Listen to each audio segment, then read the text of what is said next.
Hey guys, welcome back to today's video. So today is November 29th, 2018.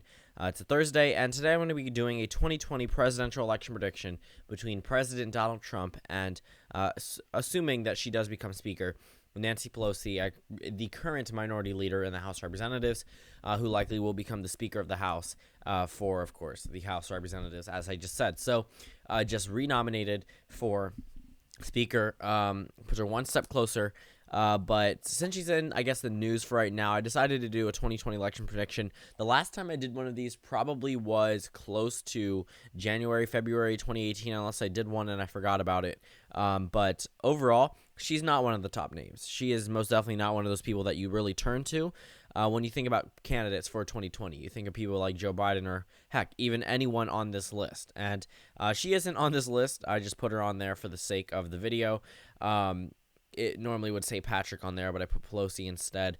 But you see other people, like possibly even Hillary Clinton is more likely to run than Nancy Pelosi. So when you think about that, it's very surprising. I mean, Nancy Pelosi, sure, she was the first woman Speaker of the House, but her approval rating nationwide is not too high. She's very unpopular. She's underwater in almost every single state, even in many Democratic states. But national figures are never really too popular. For example, the president. The president hasn't had a very positive approval rating, and he's never had a positive approval rating in terms of the average since his inauguration, since January of 2017. When he assumed the position as president, that was the only time he had a positive approval rating, based off the average from RCP 538, etc. So right now, Nancy Pelosi, she's even lower than Donald Trump. So keep that in mind for reference. It doesn't mean she's going to lose states like New York or California, her home state, but she's not going to do as well as other Democrats might in a number of swing states, which is why I intentionally left this map blank. Because the other map that pretty much bases it off 2018 data, Democrats did better in 2018 than I would really expect Pelosi to do on a presidential level. She's number one, not inspiring whatsoever. Sure, she raises money for the Democrats, but she does the speakership and the minority leader job well. She's able to get Democrats money. Unfortunately for the presidential bid, she isn't popular. She's only able to do this because of her influence amongst Democrats and amongst the United States. Being the first woman speaker, yes, that is a big thing. But, you know, we haven't had a House of Representatives president since, I believe, the 1800s or the 1930s. I'm not entirely sure. But it's been a very long time since we've had a House of Representatives member become president. And also keep in mind, her being very unpopular puts her at a disadvantage, worse than Trump. We're looking at Donald Trump, and we always discuss his approval ratings, especially in the 2018 midterms in the House, which is her forte in terms of getting Democrats to win. I believe California 21st was just called for the Democrat. They retracted their call for the GOP, moved it to toss-up, and now the Democrats win their 40th pickup for the Democrats. 40th gain, net gain overall. They did make pickups, but they did lose some in states like Minnesota. But overall, Nancy Pelosi, that's something that she is really strong about, the entire House situation going to the Democrats. But again, you really can't expect that same type of turnout for someone like her on a presidential level. She was not the one on the ballot in all 435 races. She's on the ballot in her own district.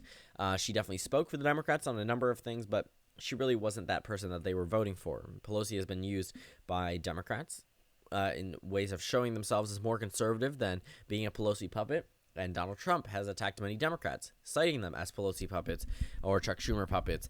Two people who are just wickedly unpopular in the United States. That doesn't benefit them whatsoever. But the thing is, they are popular within their own, state or district. So they're actually able to hold on to their district and just keep getting reelected. But of course, yes, they may represent the Democrats or the Republicans, like Mitch McConnell not being popular in his home state, or popular nationwide, but still winning re-election because he's safe there. Things like that you have to take into account. But overall, Nancy Pelosi, we're going to start off by giving her home state of California, which, of course, it does not go red. It goes blue for clear reasons. But overall, looking at the state of California, that is a pretty Democratic state. Do not expect it to go any other way. I'm actually going to get rid of the whole safe, likely, leaning, and toss-up, and just go to safe and toss-up for now, and then we'll move into the likely and leaning states in a bit. Hawaii probably still going to be a safe Democratic state. My home state of Maryland, New Jersey as well, Massachusetts, Rhode Island, Connecticut, Delaware, and D.C. Yes, she is unpopular, but she's probably not moving these states down to the likely column. They've just, number one, even though they are against Pelosi, many of them will rebound and vote for her over Donald Trump, and I think it's enough to keep it in the safe column, along with states like New York and Vermont, which have been solidly Democratic for a while.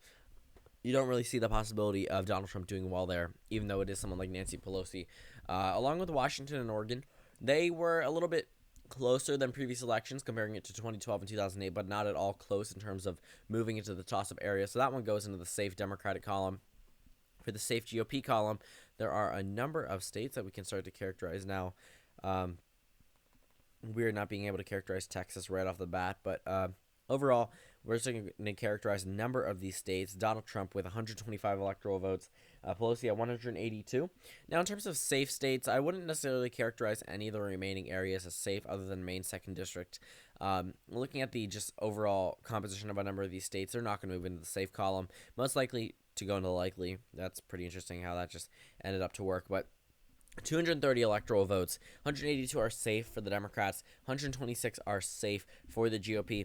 For likely states for the GOP, I would include states like Georgia and North Carolina and Ohio and Iowa and Texas, which just all of a sudden skyrockets Donald Trump to 219 electoral votes. He is currently at a position where he can actually win the presidency for a re-election bid, even though many people, even to this day, still think it's impossible, even though in 2016 we all thought it was impossible for him to win. So with 137 electoral votes, yes, some of these states probably would go to Democrats in a normal presidential election year. Unfortunately for Pelosi, she's less popular than the average Democrat. She may be known for the things she does, but it doesn't mean people will necessarily vote for her. You can't really say that she is going to be solid, especially with a number of the things that we're going to have to focus on for a presidential race. It's not just individual House races. It's how you stand on issues. It's your time in Congress, what you got done. And she could play the experience card, but Donald Trump can also play it now. He's been president for 4 years, so it's not that that inexperienced type argument no longer stands. And Pelosi probably that's the only thing she can really stand on. Other than making Democrats seem better, how does that influence independents to vote for you? When you think about that, when you look at the number of voters in a number of these states, independents do sway every single election for good reason. And, Pelosi only looks good amongst Democrats because she leads them to victory, and even now, she doesn't have too high of an approval rating amongst them. So, for you to make an argument that somehow she would do, I guess, better or the same amongst independents, when she really doesn't have much to offer them, other than her track record as a Democratic leader, you can't really say how she personally has fought for Americans unless something like the healthcare reform happens or taxes happens between now and 2020. But she's probably not going to run anyway, so this is all speculation. But with Democrats coming into the House, we're probably going to see a lot of drastic change that likely could change the outcome of this. But in terms of electoral count, probably not the winner. But overall, let's just get back to the video and just start discussing a couple of the states. Virginia right now, I'm going to actually leave narrowly in the Pelosi column. I don't really think that this state is going to go to the GOP for a really long time. The GOP has just been underperforming ever since Donald Trump got elected, and the year he did get elected in that same election as well. I'm just not seeing it for the GOP. They're at a point where Virginia just keeps turning away from them at every single point. And, to this day, Virginia is a pretty Democratic state. Another state that I would probably characterize under this is the state of New Mexico. I'm going to move that one into the leaning Democratic column. I do think it could get a little bit closer, just with a third-party candidate, probably a libertarian, but for right now goes narrowly to Nancy Pelosi. Arizona narrowly goes to Donald Trump. I think he could narrowly carry the state of Florida. Of the state of Maine, I would say that Maine at large could narrowly go to Trump, considering the Democrat here that got a pickup under Pelosi as the minority leader, only won by 0.5%. Maine's 1st District, I would probably move into the likely column for the Democrats, probably around a 6 to 8 point margin. Looking at the remainder of these states, to be quite honest with you, Donald Trump is probably going to win here. Probably going to win Wisconsin. Michigan, probably, you could argue that. Pennsylvania, I'm going to leave as a pure toss-up. Minnesota, I'm probably going to leave as a pure toss-up. New Hampshire, I would narrowly land in the Trump column. Colorado, I would narrowly land in the Democratic column. And Nevada, I'm also going to characterize as a pure toss-up. So the reason this map looks pretty weird. We look at states like Pennsylvania, Minnesota, and Nevada out, where states like New Hampshire, Michigan, and Wisconsin are called for the GOP.